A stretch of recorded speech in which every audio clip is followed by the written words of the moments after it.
तुम्हारी इतनी हिम्मत कि तुमने मेरी ड्रेस पहन ली। तुम जानती भी हो ये ड्रेस कितनी ज्यादा एक्सपेंसिव है। तुमने तो ये ड्रेस पहनकर इसकी सारी लुक ही खराब कर दी है। क्या हुआ संजना बेटा, सुबह सुबह क्यों चिल्ला रही है?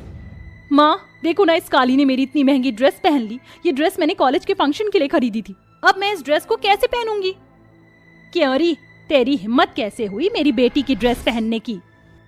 माँ आज तक पिताजी जो भी हम दोनों के लिए कपड़े लेकर आए हैं, उनमें से जो भी संजना को पसंद आया वो मैंने बिना कुछ कहे संजना को दे दिया।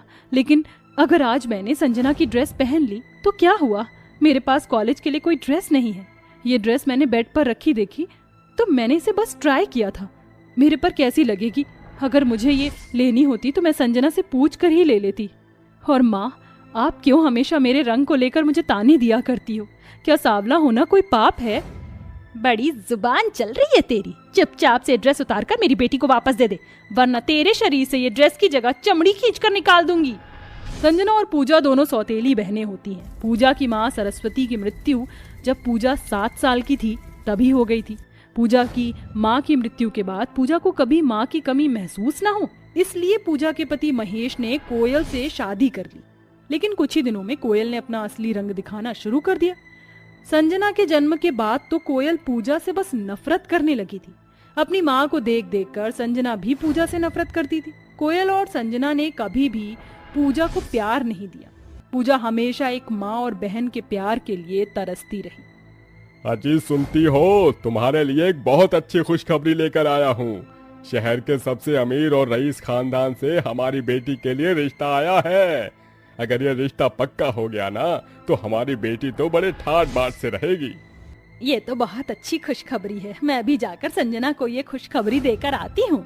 ये खुशखबरी संजना को ही नहीं बल्कि पूजा को भी बता दो, क्योंकि पूजा और संजना दोनों के लिए ही रिश्ता आया है। मेरी दोनों बेटियों की शादी इतने बड़े और अच्छे परिवार में होगी तो इससे बढ़कर मेरे लिए और क्या हो सकता है। ये आप कैसी बातें कर रहे हैं? आप क्या चाहते हैं शादी के बाद मेरी संजना बिल्कुल भी खुश ना रहे? आप उन्हें कह दीजिएगा कि हम अपनी संजना का ही रिश्ता करवाएंगे, ना कि पूजा का। शादी के बाद पूजा के लिए कोई भी रिश्ता ढूंढकर उसकी शादी कर दीजिएगा। कोयल, ये तुम कैसी बातें कर रही हो? संजना और पूजा दोनों ही मेरी बेटी हैं और मैं अपने किसी एक बेटी के साथ दूसरी बेटी के लिए बुरा नहीं कर सकता, समझी?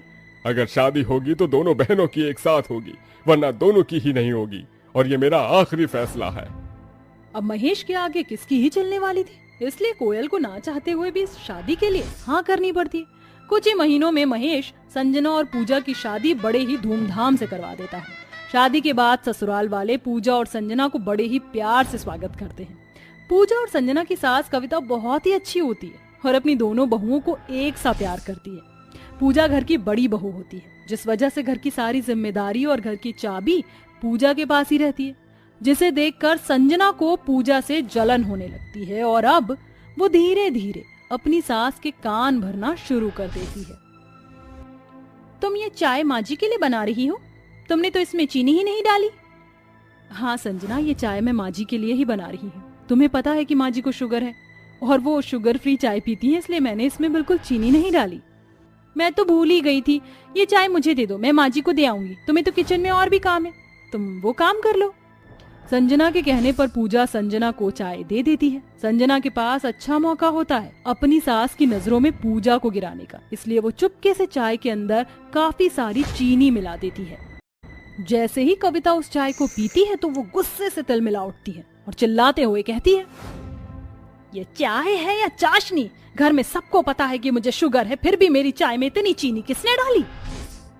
माँ जी, ये चाय मैंने नहीं बल्कि पूजा ने बनाई है। लगता है उसी ने आपकी चाय में चीनी डाला होगा। वो आपको मार कर इस सारी प्रॉपर्टी को हड़पना चाहती है। मैं तो कह रही हूँ अभी भी टाइम है, बंटवारा कर दो, वरना एक दिन वो सांप की तरह कुंडली मारकर आपकी सारी प्रॉपर्टी पर कब्जा कर लेगी और आप कुछ भी नहीं कर पाओगी। देखा नहीं आपने कि कैसे जेठ जी पूरा दिन पूजा पूजा करते रहते हैं। बात तो ठीक कह रही है संजना बहू, मैं आज ही वकील से बात करके इस घर का बंटवारा कर देती हूँ।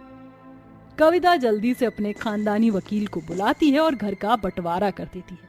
बंटवारा करने की वजह से संजना के पास तो घर का एक बहुत बड़ा हिस्सा आ जाता है जिसमें वो आराम से रहती है। लेकिन पूजा के पास सिर्फ एक छोटा सा मकान और खेत आता है। लेकिन पूजा इसमें भी खुश होती है और अपने पति कृष्णा के साथ गरीबी में भी खुशी से जी रही होती। अब संजना को घर की जिम्मेदारियों के साथ साथ तिजोरी की चाबी भी मिल चुकी थी, जिस वजह से संजना दिन रात पैसे पानी की तरह खर्च करती और घर का एक काम भी नहीं करती। अब धीरे धीरे कविता संजना से परेशान होने लगी थी। ये क्या तरीका है, सारे कपड़े ऐसे ही फैले हुए हैं, सारा किचन गंदा पड़ा हुआ और तू यहाँ पर सोफे पर लेटे लेटे मजे से फोन चला रही है। माँ जी, मैंने आज तक अपने घर में एक भी काम को हाथ नहीं लगाया, तो मुझसे किसी भी काम को करने की उम्मीद मत रखिएगा। अगर आपको इन चीजों से इतनी परेशानी है तो भगवान ने आपको भी तो दो दो हाथ दिए हैं, आप उनका इस्तेमाल करके सारा काम कर लीजिए। और सारा काम खत्म हो जाएगा तो प्लीज मेरे लिए जूस ले आइएगा। संजना की बात सुनकर कविता को अपनी की गई गलती का बहुत ज्यादा पछतावा होता है और वो बंटवारे की बात सोच सोच कर परेशान होने लगती है। अभी सारा काम कविता को ही करना पड़ता था। ऐसे ही समय बीतता रहता है कि एक दिन इतनी उम्र में घर के कामकाज करने की वजह से कविता को चक्कर आ जाते हैं और वो बेहोश होकर नीचे गिर जाती है। लेकिन संजना को इस बात का कुछ पता ही नहीं होता, वो तो सिर्फ अपने मोबाइल में बिजी होती है। लेकिन जैसे ही पूजा अपनी सास को ऐसे देखती है तो वो उन्हें हॉस्पिटल ले जाती है। जब सारी बात सभी परिवार वालों को पता चलती है तो सारा परिवार हॉस्पिटल पहुंच जाता है। थोड़ी ही देर में कविता को भी होश आ जाता है, जिसके बाद कविता पूजा से माफी मांगती है। पूजा बहू, मुझे माफ कर दे। संजना की बातों में आकर मैंने घर का बंटवारा किया और तुझे गलत समझा, लेकिन अब मुझे मेरी गलती का एहसास हो चुका है। जिस बहू को मैंने इतना प्यार दिया उसी की वजह से ही आज मेरी ये हालत है। पूजा बहू, तू वापस घर आ जा और अपनी सारी जिम्मेदारियों को संभाल। और संजना, तू जैसी बहू से अच्छा है कि मैं अपने बेटे की दूसरी शादी करवा दूं। अभी के अभी अपना सामान उठा और निकल जा मेरे घर से। नहीं माँ जी, ऐसा मत करिए। अगर आप मुझे घर से निकाल देंगी तो मैं कहाँ जाऊंगी? समाज में तो मेरी बदनामी हो जाएगी। प्लीज मुझे माफ कर दीजिए। प्लीज माँ जी, संजना को माफ कर दीजिए। अभी वो छोटी है, इसलिए अपनी जिम्मेदारियों को अच्छे से नहीं समझ पा रही है, लेकिन बढ़ती उम्र के साथ वो ये सारी जिम्मेदारियों को अच्छे से समझेगी। मैं अपनी बहन का घर यूं उजड़ता हुआ नहीं देख सकती। पूजा के समझाने पर कविता समझ जाती है और संजना को माफ कर देती है।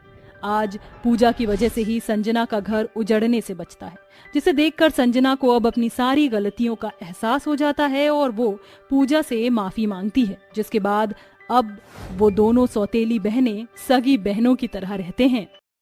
मैंने कह दिया ना, मैं उस लड़की से शादी नहीं करूंगा। पापा, आपको दिखाई नहीं देता क्या? मेरा और इस लड़की का कोई मैच ही नहीं है। विनोद बिल्कुल ठीक कह रहा है। मैं अपने इतने सुंदर बेटे के लिए काली लड़की कैसे ला सकती हूँ? इसका रंग देखा है आपने? तवे से भी ज्यादा इसका रंग काला है। तुम दोनों माँ बेटों का दिमाग खराब हो चुका है। अरे गोरे और काले रंग की वजह से तुम दोनों पागल हो चुके हो।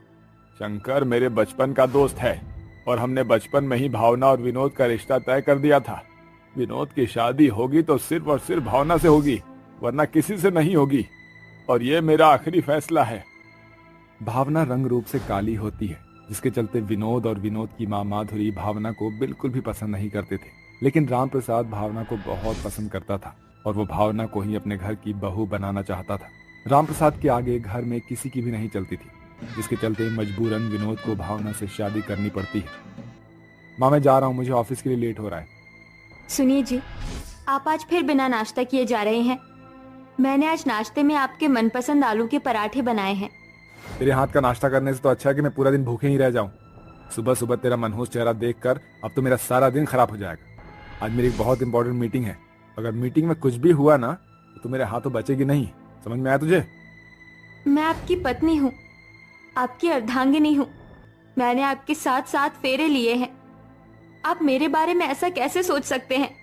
मैं इतने दिनों से देख रही हूँ, जब से हमारी शादी हुई है तब से आप मुझसे ऐसा ही बर्ताव कर रहे हैं। आप इस शादी से खुश नहीं है क्या? नहीं हूं मैं इस शादी से खुश, लेकिन पापा के चक्कर में मुझे तुझसे शादी करनी पड़ी। मैंने शादी तो कर ली है, लेकिन मैं तुझे कभी भी अपनी पत्नी का दर्जा नहीं दूंगा, समझी ना? चला भाग मेरे रास्ते से। इतना कहकर विनोद भावना को धक्का मारकर वहां से चला जाता है। भावना अपने कमरे में जाकर अपने पति की बातों को सोच सोच कर रोने लगती है। देखो तो जरा, ये महारानी यहाँ बैठी है और मैं इसे पूरे घर में ढूंढ रही हूँ।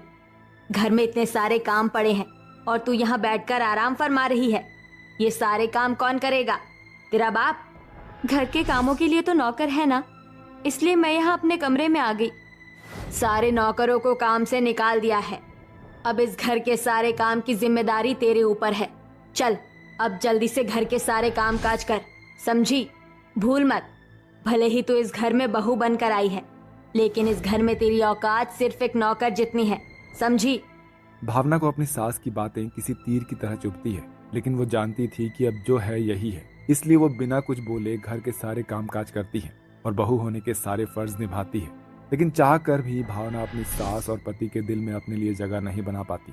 ऐसे ही समय बीतता रहता है और अब धीरे धीरे राम प्रसाद की तबीयत खराब होने लगती है। और एक दिन ऐसा आ जाता है जब राम प्रसाद की तबीयत इतनी ज्यादा खराब हो जाती है कि राम प्रसाद इस दुनिया को हमेशा हमेशा के लिए अलविदा कह देता है। पूरे घर में एक राम प्रसाद ही था जो भावना से प्यार करता था, लेकिन अपने ससुर की मौत के बाद अब भावना बिल्कुल अकेले रह गई थी। मैं ये शादी मैंने पिताजी की मर्जी से की थी, लेकिन अब उनके जाने के बाद मैं इस शादी को और नहीं निभा सकता हूँ। मेरे ऑफिस में एक निशा नाम की लड़की है और निशा मुझे बहुत पसंद भी है। मैं निशा से शादी करना चाहता हूँ। मुझे इस शादी से कोई ऐतराज नहीं है। अपनी माँ की मंजूरी मिलने पर विनोद बहुत खुश होता है